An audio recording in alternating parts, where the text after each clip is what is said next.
Welcome, and thank you for tuning in. You're listening to the Beyond 50 radio program. I'm Daniel Davis. As many of you have joined our program over the years, you know that one thing we enjoy sharing with our listeners today is those talks of inspiration. We like to do so by sharing personal stories of people who have persevered of what are considered to be overwhelming odds to following their dreams.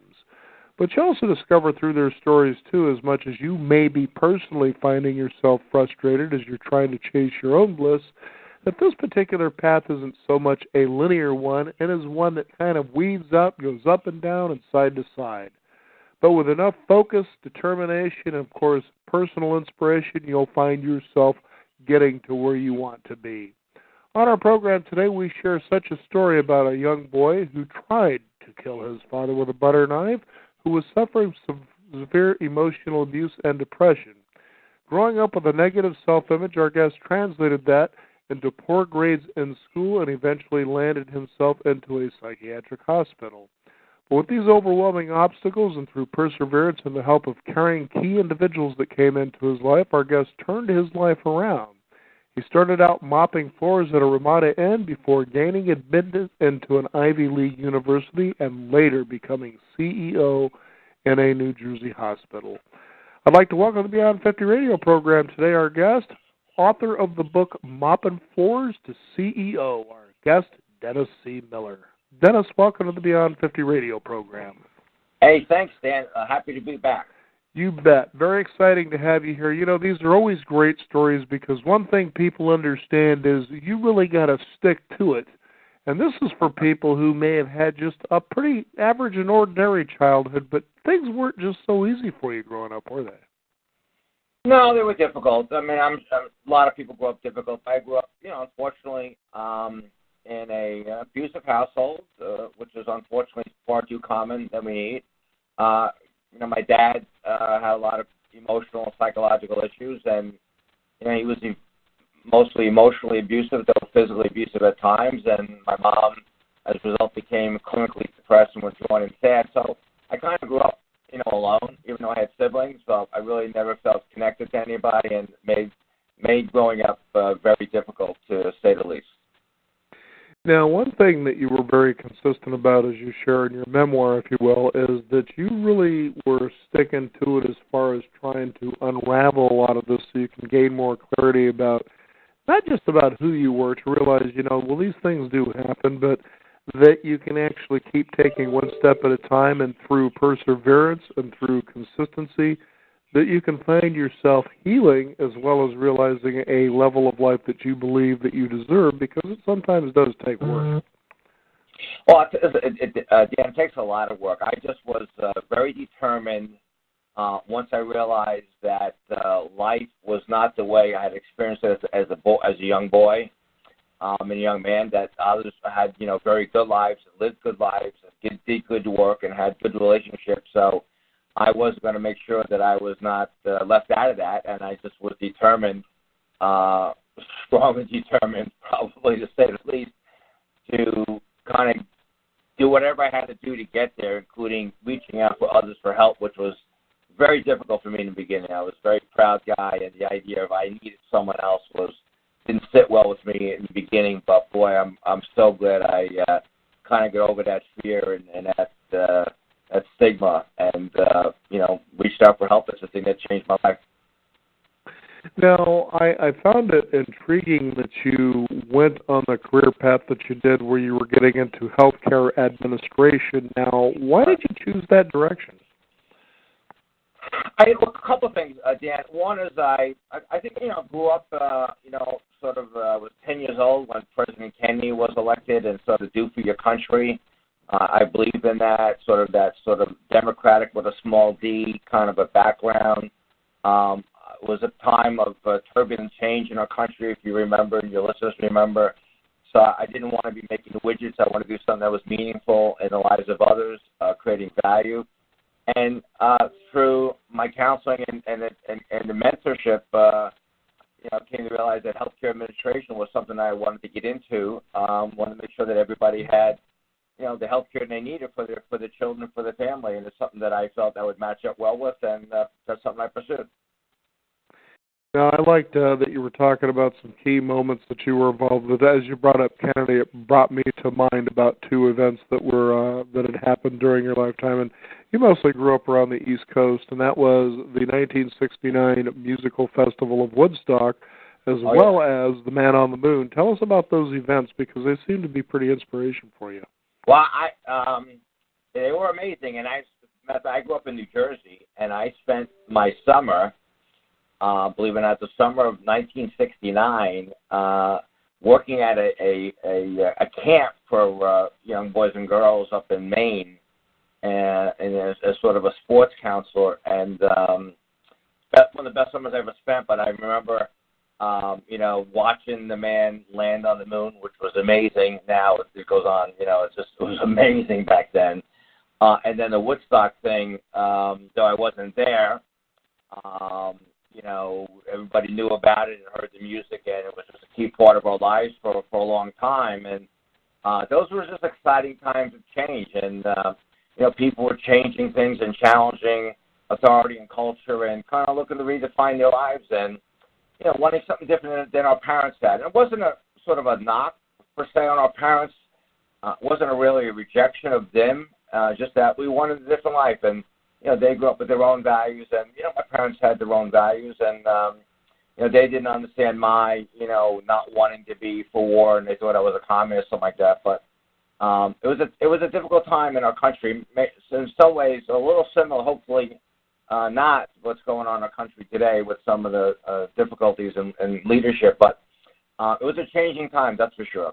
And there was a lot of very positive and famous music at the time too, of Bob Dylan and the Beatles and Jefferson Airplane and all those good musical acts, and it was fun and it had its challenges, but I got through it. I know one thing you were talking about too, as you say, it's a difficult time, was there was a lot of protesting of the war in Vietnam, and it seemed that you had professors that weren't too keen on the idea that you were somehow involved in this. And just like a lot of people in the 60s, you did your own little share of experimentation as well when it came to the counterculture scene as well. Absolutely. Yeah, I was part of it. 9 out of every 10 kids, was coming out of high school, going into college. If you were going to college, was smoking pot or taking some pills. And, I was part of all that. And, it's... For me, with my emotional state, it hurt more than it helped. I wasn't aware consciously, obviously, of the emotional trauma that I was living with and how the drugs, smoking and pill popping and all the other things that were involved in the scene, played a negative impact upon me, and I kind of had regretted it, and became determined that I would, not be relying upon drugs and things like that when I was in my 20s, and just determined to live a healthy and happy life. Now, you had talked with your parents because I think you were beginning to feel, at least I sensed, was a nervous breakdown, and you wanted to gain some clarity and direction in your life. So you really talked to your parents about saying, hey, I think I really need to go to a psychiatric hospital and, gain my bearings. If I remember you, it was kind of like you sort of begged them to do this here. And that's because you were finding yourself going into a pretty much, a severe depression. But correct me if I'm wrong on that. No, you're right. I was, getting more and more distraught because I really wasn't in school. When I graduated high school, I graduated near the bottom of my high school class, so I didn't get into any colleges. And eventually I did get into a county college because I had it by law, and I finished there. And so I really, I tried working and going to school, and I couldn't cope and handle that. And my life was emotionally on a roller coaster going downhill fast. And so, Dan, I did eventually, I was in a car accident. Someone actually went through a stop sign and hit me one day, and I was in the hospital for some physical stuff. And I think the nurses probably said, I could probably use a psychiatrist, so my parents took me to one. And I don't remember the whole deal, but I remember eventually just, wanting to, I was so distraught, I sort of said, geez, I'll go to the hospital. me in a psychiatric hospital, and it wasn't like a planned out thing. I was in a panic. I couldn't function. I couldn't cope with being alive, and it was a real low point in my life, and I just wanted to have it changed. And boy, I'm so glad that I had people help me compared to where I am today. Now let's talk about a person or two in your life during that vulnerable time in your life that were key in your life, and why. Well, probably the key person in my life at the time was a gentleman who was still alive, who I still speak to occasionally, and he was a Catholic priest, or is a Catholic priest, named Father Don Gantley from New Jersey, who came to visit me in the hospital, and he had a very calm demeanor about himself, and kind of a guy that had himself together. And for me to see anybody with a calm demeanor, let alone a man with a calm demeanor, was new for me. And eventually, when I got out of the hospital as an adolescent, I think I was there about 4 or 6 weeks, I went to some therapy session in New York, and I just came home more distraught, and eventually knocked on the rectory door, and I just started to open up and started to cry and tell him how bad things were. And he kind of held on to me for 6 months till he got me into another sort of a day hospital program, began sort of the healing process where I could have a structure in my life and people that I felt cared for, and so I had to care for myself. And I began to have this voracious appetite to read, Dan, and it's opened my eyes out to the rest of the world. The world was not what was going on in my house. So he was, and for many, many years, played a pivotal role in my life. And I'm thankful every day that he was there for me. And it's amazing, too, Dennis, and I thought that would be an important thing to share with our listeners, because a lot of times when you find yourself seemingly at the end of your rope, or, God, I really feel like I'm out there just trying my heart out, nobody seems to be seeing, appreciating, or assisting, anything, mentoring, whatever, and you're almost at that one place where you almost feel like you just kind of want to give up. I quit.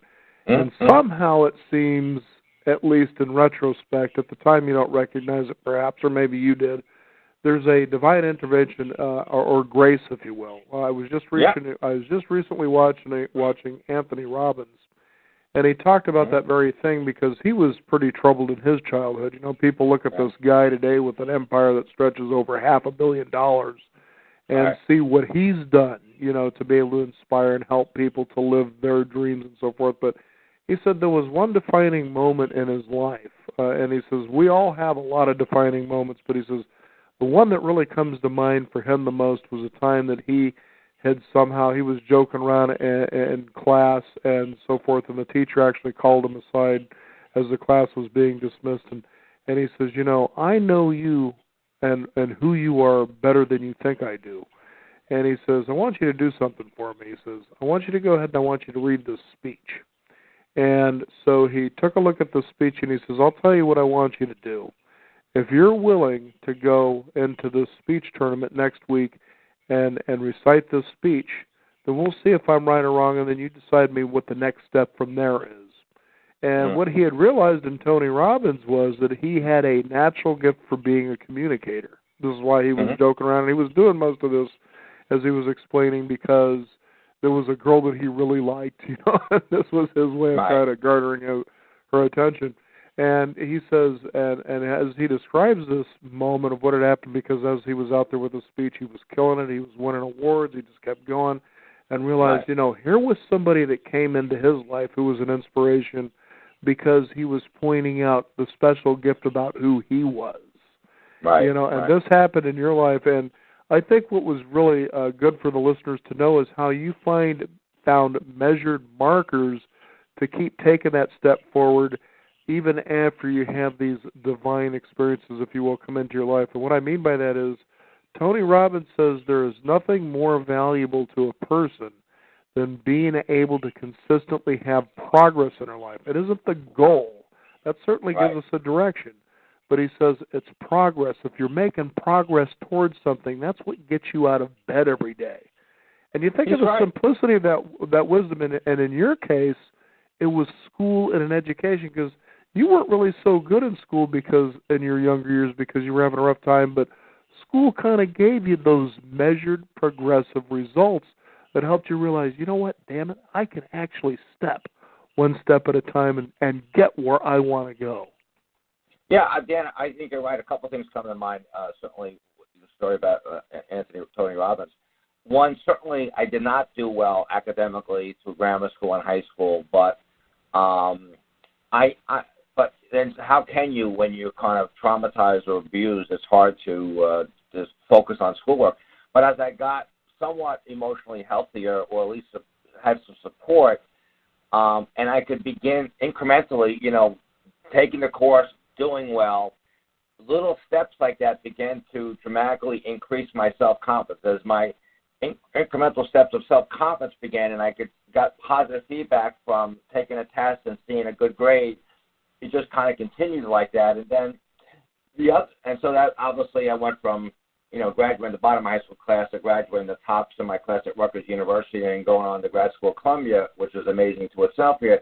And the other key part was a key component besides the priest was the idea that I sort of intuitively knew that I had to sort of invest in myself. So if I had money to be investing in Wall Street, I had to invest in myself when that was not a common thing for self-help, self-development. And I knew that if I got myself together emotionally, that the rest was sort of icing on the cake, so to speak here. So the fact that I came from such a negative relationship with people that I had to change about how I behaved and how I was open to relationships. So eventually, when I met my wife, and we'll be celebrating our 36th wedding anniversary next month, and I met her, and we got married, engaged in 3 months and married in 6.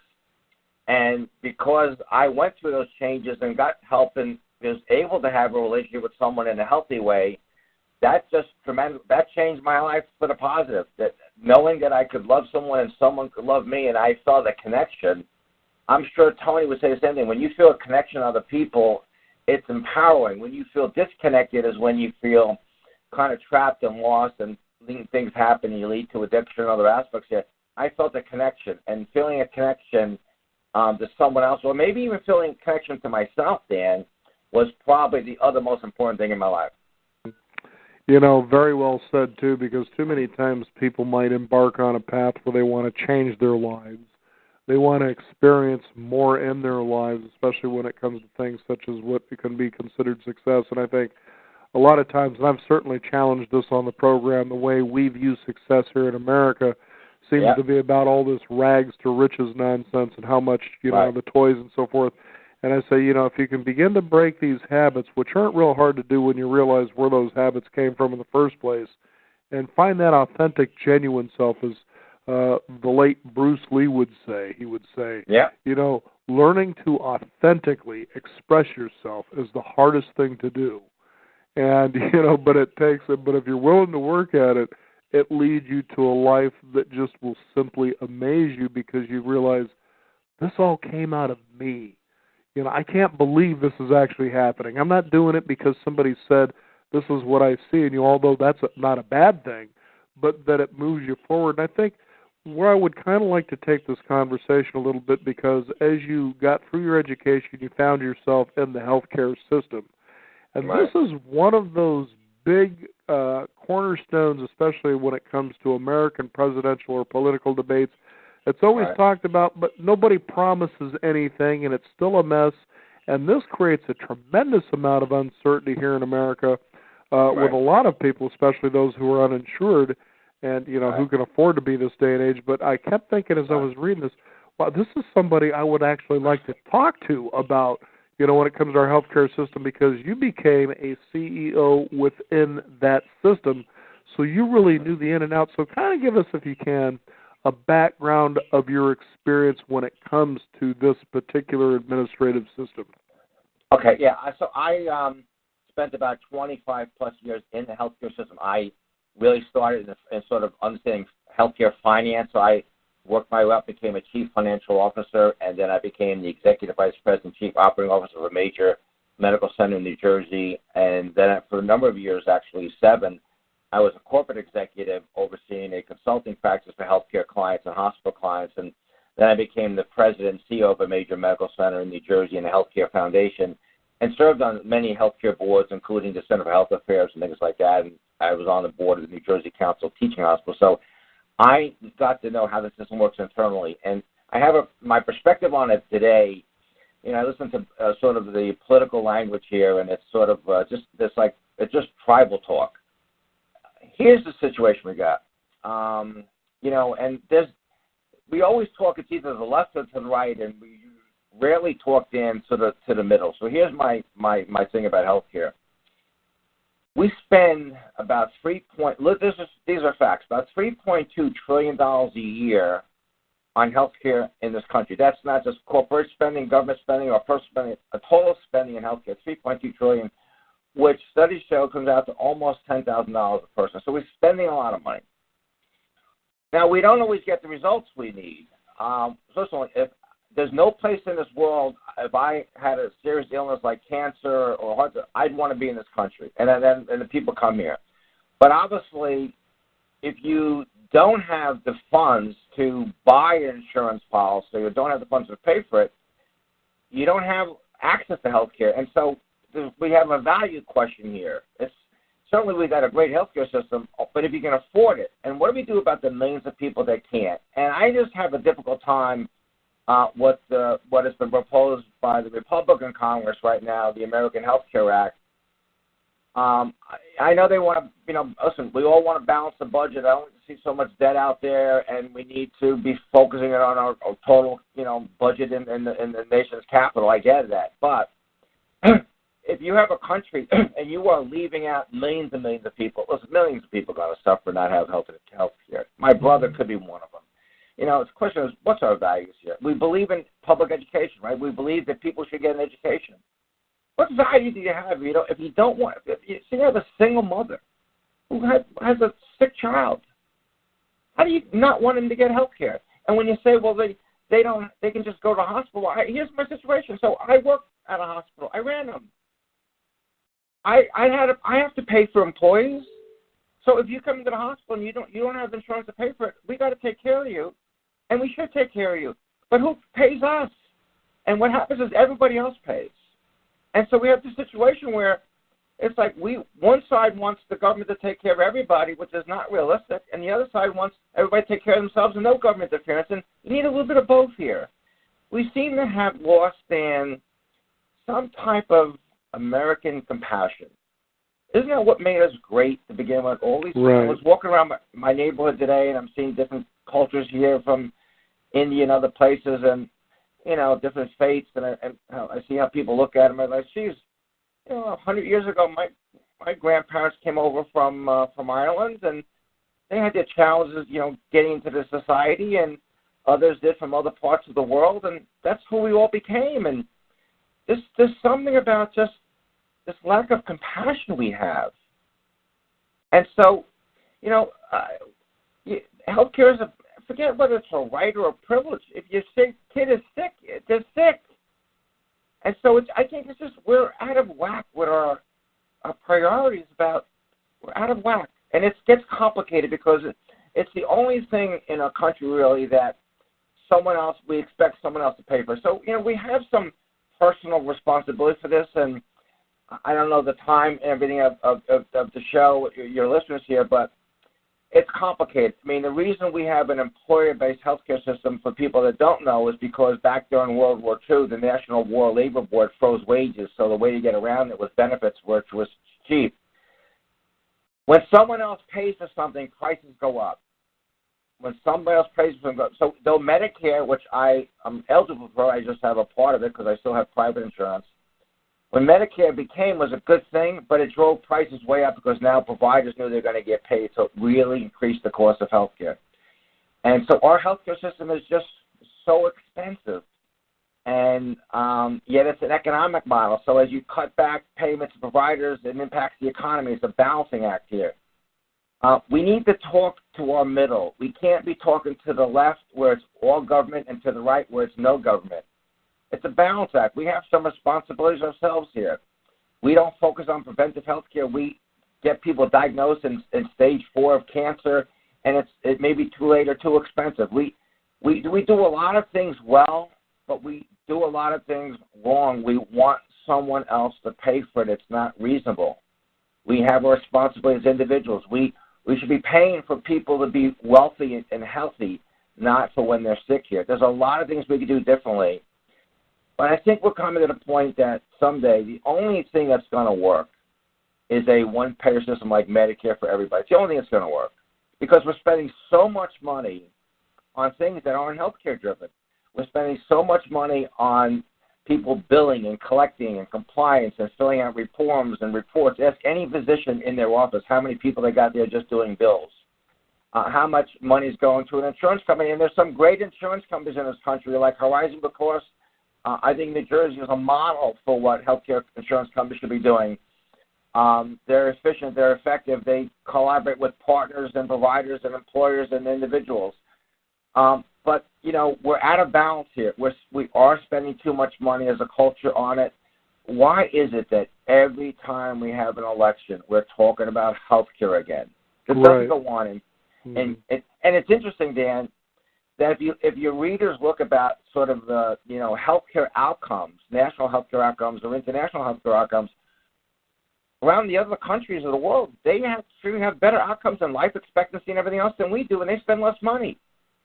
So, you know, something's adrift here. I mean, again, I feel comfortable going to a doctor here and going to a hospital here, but I can afford to pay for it. But if you can't, it's a problem. And I just come down on the side of if our priority is not to make sure that everybody has access to health care, then what are our priorities and what are our values and what do we stand for as a country? So I don't want to go on and on, but there's a lot of things we can do differently than we're doing. Here's one thing I find hypocritical with political talk. You will hear words about, you know, we've got to get back to the patient-physician relationship and Obamacare is the worst thing in the world. You know, the only system that we have that does not interfere in the patient-physician relationship, the only one that has the least interference of anybody, is the government program of Medicare. If you are on Medicare, your physician can do what's right for you based upon what they expect to be the benefit of that. My wife's a practitioner. So it's a private marketplace that puts such a personal interference in the patient-physician relationship, but we blame it on the government. It's not. So we got to stop having silly talk and silly talk or stupid talk and have a conversation that's not politically based. And it's just a political tribalism going on out there that most people don't know what they're talking about, and it's impacting a lot of people. I have a concern about where we're headed as in this healthcare debate. If we got to, Obamacare wasn't a bad thing. It allowed my son who had a childhood illness to get coverage for the first time when he lived in California. A lot of things should be. One thing that Obamacare could have done better on, and this is a debate today, is this idea that having the mandate to buy coverage was the penalty was too low. The reason that rates have gone up is not because healthcare delivery costs have gone up. It's because the only people staying in healthcare insurance pools were high risk. So the insurance was going way up because healthy people didn't go up. Insurance is supposed to be risk pooling. We should have a mandate. If we got a mandate to get a driver's license in a state, you got a mandate to have a car insurance in a state, you mandate to stop at red lights, you mandate to pay your taxes. We have this thing about, you know, government can't mandate you. Well, it does mandate things. It mandates we obey the law, we go to prison. What's wrong with mandating people to have coverage and make sure they pay for it? That's why the prices are out of whack these days. So we get into discussions for people that don't know the business, and I was in the business for 3 decades. I know the business, and we have a good system. We have good providers, good nurses, good doctors, good hospitals. We have a lot of good people. Agreed. I know one of the things I've talked about in brief is that there's also a system of buying insurance out there that a lot of people aren't aware of where you actually purchase it the same way that you purchase car insurance. Now think about this. Now you go out there and it's called, I believe it's a catastrophic major health plan.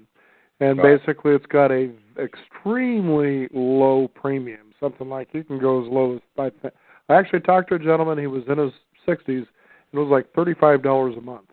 He would go, okay, so what goes on there? He says, well, the downside could seem to be that I've got to pay a high deductible. I think it was up to $5,000. But once he pays that deductible, it pays 100%. Now, people would kind of scratch their head and go, now, wait a minute. That doesn't make any sense. Well, yeah, it does. Let's take a look at the way car insurance is purchased. You buy this pretty much for a fairly low premium, depending on what you buy. And then there is a small deductible depending on the kind of insurance you buy. But what happens if you get into a car crash, whether it's your fault or not, it gets taken care of. Now, you're probably not going to get out there and get into car crashes too often, because you've got the fear of your rates going up. Well, that's a nice little incentive right there, that you're going to pay attention and be a better driver. Now, just imagine that through this catastrophic health, it's the same idea that you go out there and for whatever reason you could be playing softball and you break your ankle, for instance. Well, you may not have the money in the bank to go in and see a doctor to get that fixed, so this catastrophic health kind of kicks in there. And so as you could probably pay for this yourself, or anyway, it's going to take care of business if something major comes along. Something major also comes along that says, well, somehow you contracted cancer. Okay, that's what this major, this catastrophic health insurance is for. You pay that $5,000 or whatever the deductible is, and they pick it up at 100% for your treatment. Now, your chances of getting cancer may reduce to the fact, and I tell people this, that you realize you can actually pay for doctor visits a lot easier than you think you can. For instance, I haven't had dental insurance in years. I went in and I started paying to see the dentist to have work done, and it seemed spendy at first, but it really wasn't. And I had even asked the dentist, I said, what would you recommend as a good dental program out there? And he says, they just don't exist unless you're with a giant company or you're in the government. Right. But what happens is when you start paying cash to these guys, and the average dental visit is about $60 each time you go in, cleaning teeth, okay, well, look, we're looking at a cavity here. That might run you about $175 to do. But here's the thing. If you can build a relationship, as you were talking about earlier in the program, building relationships with people, and you can pay as you can, and that doesn't mean you avoid the dentist, but give them what you can, they'll work with you, A, and B, they'll start giving you things you couldn't even imagine, especially if you're being more consistent in building this relationship. The next thing you know, come in, the next cleaning's on me, or I noticed this, normally this is what I charge. I'm going to go ahead and charge you this. Why? Because what they're not doing is they're not waiting for an insurance company to cut them a check for work they had done months ago. They have a relationship with you, and they're being paid now. I can't imagine too many people who wouldn't be motivated to give you good service when it comes to that. I mean, look at when you go into a restaurant. Servers are motivated to give you good service. Why? Because tips are involved. What makes you think a dentist or a doctor would be any different? Dan, you're right, and as you know, it is a very complicated thing, and it's part of our culture. Is that when we have someone else pay for us, and therefore the specialists charge a lot of money because they expect they can get that. If there was the real relationship, when I was born in 1950, I am sure. I don't know if there was a health insurance policy, but my doctor worked somehow with my parents. The rates would be lower if we were paying it ourselves here, and then had this catastrophic insurance for things that were unexpected to happen, not for getting a flu or for a fever, but for things dramatically like a cancer or heart problem. We'd be better off here. But the bottom line in healthcare, I think, is this. I think that we should remember. We talked about 1969 putting a man on the moon. Remember that commitment we made as a country. Right. Well, how about it today if we stop playing, tribal politics all the time and made a commitment that we would develop a healthcare delivery system that rewarded providers for keeping people healthy and creating the best healthcare outcomes in the world. And we could show that we had better outcomes than anybody in the world, and we were more cost-effective in the world. How about if that was our national goal and not all the stuff, the politics on the sideline? How proud we can be when we focus in on that, and then we all had a contribution to make. Individuals had a responsibility. Your employer may have responsibility. Government may have responsibility. But how about if we had that, and everybody was really game towards making that as a national goal and something that we'd be proud of? To me, I would back that. But again, there's not a lot of politicians that oftentimes want to do the right thing. They want to tell you what to do. You know, and one thing came to mind, too, and there's sort of something that looks like this now, and it's interesting to talk about this particular point of view, but I thought to myself that you take a look at a zip code or, you know, where a hospital is located, and then you realize you have all these surrounding zip codes where people live. Now, what if the hospital was to stretch out and say, I'll tell you what, why don't you go ahead and pay us $30 a month or maybe $40 a month, whatever they decide to do, but it would certainly be under, you know, $100 for an individual. I know a lot of people, even at minimum wage, that could probably afford something like this. Now, when you pay that, that means you can come into our hospital anytime. You know, if you need to get a checkup, we'll do up to 2 of those a year. And again, as you were talking about earlier, it's about prevention. You know, hey, well, you know, you're kind of smoking and drinking too much. You might want to reduce that a little bit. You know, you want to obviously be healthier. And generally, if you're doing 2 checkups, no more than 3 a year, you're going to catch something that's beginning to surface. For instance, God forbid, should something like cancer or, you know, emphysema, just any of those kinds of things creep in, then you can work on a preventative program that can move you into a different direction. And that's where you can bring in, you know, naturopathic doctors, a dietitian, whatever the case is, to help coach you into a direction toward better health. Then at the same time, you would say, you know what, but if you go out and something catastrophic happens, like, again, playing the softball scenario, whatever the case is, you can come in and see us, and we'll take care of that at either a tremendously reduced rate or we'll just pay for it entirely. Now, the question that I pose to is this, is that who, you know, in a system such as that wouldn't feel better already knowing, gee whiz, you know, I've got my big health concerns covered here for a price that I know I can afford. I mean, $30, $40, $50, whatever it is, you know, just something like that. To that specific hospital because I live close by. That gives somebody a peace of mind. So what does it do? It alleviates stress, which means that there's more energy in the brain to focus on more positive things in their life for growing and developing, is what you obviously were focused on as you were growing up. There is actually a doctor who created a system that's very close to this called Zoom Care.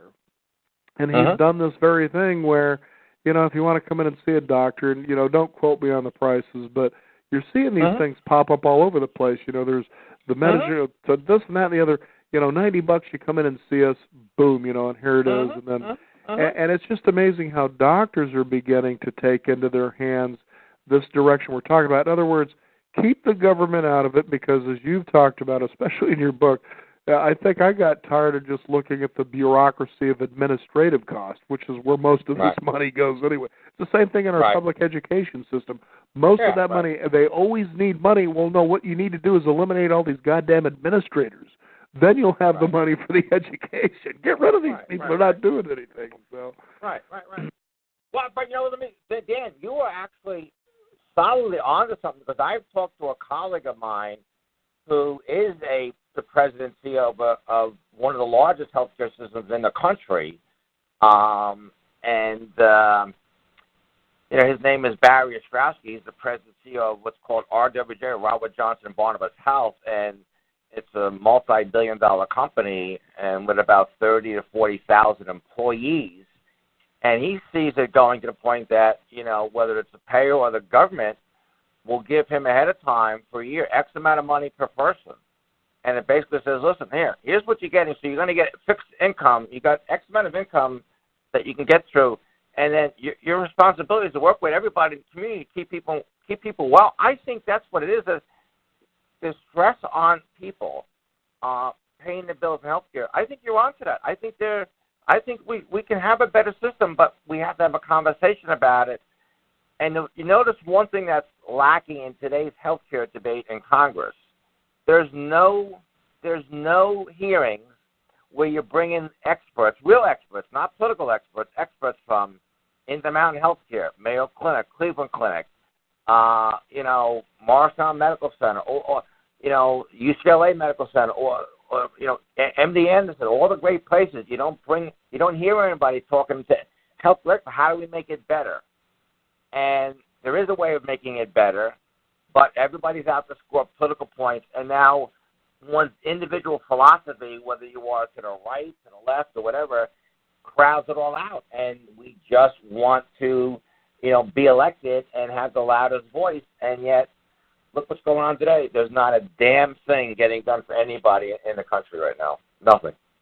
And the big thing, too, that you're touching on is that we get so busy in listening and putting the problem into the government's hand to solve that, I'm talking about a doctor that said, I see a problem here and I'm going to find a way to solve it myself. And I was talking about Zoom care facilities. I know I live up here in the Northwest, and they're all over the place now. I mean, they're these little places. They've got doctors, 24/7, health care in case you need to go in for emergency. They tell you where you need to go, and you're going to get taken care of it, and you pay out of your own pocket. But the rates aren't ridiculous either. And that being said, there was another thing that was beginning to go on. Now, these are some of the things that Beyond 50 Radio talks about that you really don't see on television or on the radio. Right. The bottom line is helping people understand that really there are choices, and it also helps getting them think. Now, here's another thing. The number one concern that people have for going to see a doctor or a dentist is they don't know how much it's going to cost, okay? Right. Especially if you don't have any insurance, okay? Now, here's what was going on, and I think it actually started in Florida, is hospitals said, okay, we see this as a concern, and this is something that's happening, that's real, that's been going on actually for several years now, because we did a whole segment on this, is they decided, why don't we do what gas stations do? When you see two gas stations, one across the street from another, you know how much gas is going to cost, and they compete by giving you visual rates. Well, it's $3 and a penny for a gallon here. We're going to go ahead and we're going to sell it for $2.49 over here. Where do you think you're going to see the car line at, right? The point is they made the cost transparent. And he says, just doing that alone, when you know it's going to cost you this much to alleviate flu symptoms, that you're more likely going to go into a doctor. And I know this is absolutely true because that was what happened to me when I started paying out of pocket directly for the dentist. Forget about the insurance. I went in and he says, you know what, to do this, here's a schedule of our fees. And I was like, well, I can save money to go ahead and do that. Boom. And I'm in there getting it done. But it relieved me from that unknown quantity. And that's the big thing that you're also beginning, because what I'm trying to say is you're seeing people out there that are actually stormtrooping and changing this system and almost what we call the American capitalist way, if you will, of solving this problem. Screw the government. They can't seem to fix much of anything. That's true. But Dan, listen, I know a little about Zoom care, and you're right on the money. Well, think about this for a second. If hospital or a doctor or other provider, ambulatory care, whatever, on the whole, if they knew that the person paying their bill was the person that they're going to see, not what someone else was going to pay, what they could pay, I think prices would come dramatically down and be more realistic. I think that, we have this phenomenal dependency, or a lot of people do. I don't think I do in terms of other government. But I think that we've got the employer in between us and the healthcare provider. And there's a lot of issues with that. I agree with you that if we could find a way back to where employers phased out of providing health care, but perhaps took what they spend on health care and increased salaries if they would do that, we would be better off economically as individuals and family members joining networks that would take X amount of 4 months from us, would cover us if we need it, but we had a big issue. We were covered through some catastrophic pool. I think we're better off here. We've created a mess on our hands, and we have two extremes right now. We either want the government to take the whole thing, and that's sort of impossible, and on the other side, we want no government support, and if you have any blood in your veins, you can't. I've seen too many families, struggling with kids just feel sick. You got to see a doctor. You can't not take care of these kids, and so I think you should. I encourage you, Dan, to continue to have conversations with these other people about that, because I think we can create a healthcare system that really works for everybody and works for ourselves. And you know what? Maybe, even myself included, I've lost a lot of weight, but we could all take some individual responsibility for ourselves. Maybe we could all eat a little bit better, a little healthier, a little less sugar, maybe less carbs, put the French fries down a little bit. Maybe we could all, go out and take a little extra walk and take a ride on the bicycles or get a little fitness. We all have our own DNA and gene pools and stuff like that, so it's not just – but I think we could do a lot of things ourselves. We've created this monstrosity. We've created a monstrosity in the healthcare system, and it works well if you're employed and you are earning a big salary in the healthcare system, but we're not getting everything back we need from it, and I think we could do a lot better, but we're not having a good conversation, and perhaps you can be leading that conversation around the country, Dan. I'd encourage you to do so. Well, like I said, Dennis, we've been doing it now, this program, for more than a dozen years, and we try to find innovative ways that are available. We don't just have a conversation of, well, this would be a good solution, but it really isn't available.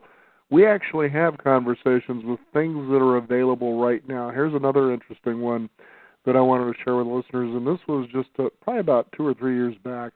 We brought a gentleman on the program who was talking about a website, and I don't have that information in front of me right now, but certainly if you go to YouTube and look up 50 Beyond or Beyond 50 Radio, we post a lot of our segments up there. But what he had talked about is there is a service online now, and here's what happens. It's the idea of being able to help diagnose what a particular healthcare, let's say, problem is, that you really don't know what it is. So, again, people are afraid to go see a doctor because, A, they really don't know what it's going to cost them, so they avoid that. And what happens is you might just become sicker and sicker, and that doesn't help you or anybody else. But anyway, with this program, what it does is it's sort of like an on-site doctor's evaluation form. Now, here's what happens. So basically what you're going to do is you're going to put in there what is the problem or, the symptoms that you're suffering, and what these doctors do is they bid by saying, well, I believe this is the situation here, and this is what I think is going on with you. And they bid basically saying, at the price that for this diagnosis, if you go ahead and, you want this or whatever, it's going to cost you like $50 or it could be up to $100, whatever. So you're basically paying for an online doctor visit is what you're doing, but you're getting experts in the particular areas that are actually telling you, based on what you're telling me here, this is what this is. And I was kind of thinking, wow, that's kind of crazy. You get the opinion of possibly 7 or 8 different doctors that are taking a look at your situation, and you decide, well, this is one I can afford to bid on, but you're transparently looking at all of them and deciding which one you want to pay for. The other thing, too, was eliminating administrative costs, and this was another conversation that we actually had, and this is a real thing that's out there, is that you could now eliminate that, and I'm trying to remember how this one works, but it was something where you actually have your records, so it isn't somebody who's guessing at what's going on here, but these are real things, and these are how these things are being evaluated. Again, it's been a while since we did this program, but I was thinking the genius of what's actually being recreated out there, people can realize, and why we bring these up is people are more empowered than they think they are, especially when it comes to taking health care into their own hands, and there are people that are being innovative out there, and this is real stuff that's occurring out there. It's pretty exciting. And but it's up to, and you said this earlier, and I keep saying this, and I hammer this away on the program here, is you need to take personal responsibility for what's going on in your life. It's up to you to find out, how does healthcare work? What is available out there for me that's non-traditional, since that isn't working for me, that is available out there, and how can I learn more about this? Now, bringing this program here to a close, this is what happened to you in your life. You could have easily been the victim. You could have easily said to yourself, I've had a troubled, traumatized childhood, so I'm just going to give up and become a criminal or whatever the case is. But you decided, no, I want to go in a different direction. I demand this of myself, and quite frankly, I expect this to happen. And you took one step at a time, and you move forward. Again, I had to ask the question, why healthcare? That doesn't seem very exciting when you talk about, going from a mop to a CEO, but it's led you into a life that you're beginning to probably have people come to you quite a bit. wanting answers in an area that is so complex and ridiculously confusing. Well, in many ways, going into healthcare was a way of taking care of people. So I kind of wasn't taken care of, or didn't feel taken care of, so I started to help take care of other people. In many ways, that's kind of what happened, I think. So, hey, listen, I want first of all, thank you for having me on again, Dan, and I hope people get a chance to read the book Moppin, Moppin Floors, Moppin Floors, the CEO. It's available online, bookstores, Barnes & Noble, and Amazon. And if people have any questions, contact me. My website is DennisC.com, DennisCMiller.com. And I hope I've been helpful in both inspiring some of your listeners to time is tough, but reach out. Don't suffer alone. Depression's not a stigma. It's not a character flaw. It's a biochemical issue. It can be changed, can be fixed. I went from being miserable to being happy. So can you. It's not your fault. Reach out to touch a friend, someone in your community, and never give up. Don't never give up. Things can get better, and I just encourage everybody to think about that. Absolutely. Dennis, thank you so much for joining us here on the program today. And one more time for our listeners, go ahead and give out that website. It's Dennis C, as in Charles, DennisCMiller.com. My books and my articles and my blog, a lot of free stuff there. And if anybody wants to contact me and talk to me, it's my email is dennis@DennisCMiller.com. And I look forward to staying in touch with you, Dan, and Beyond 50. Absolutely. Thank you again, Dennis, for being on the program today. Thanks. Bye-bye. We want to thank you, the listeners out there, for joining us. Empower yourself a little bit more by finding Beyond50Radio.com online. That is the number 50. We do encourage you to sign up for a weekly e-newsletter so you can stay updated on what's going on in the world of Beyond 50 as well as our upcoming programs. I'm Daniel Davis. Thank you for joining us. This is the Beyond 50 Radio program. And remember, live your day past halfway.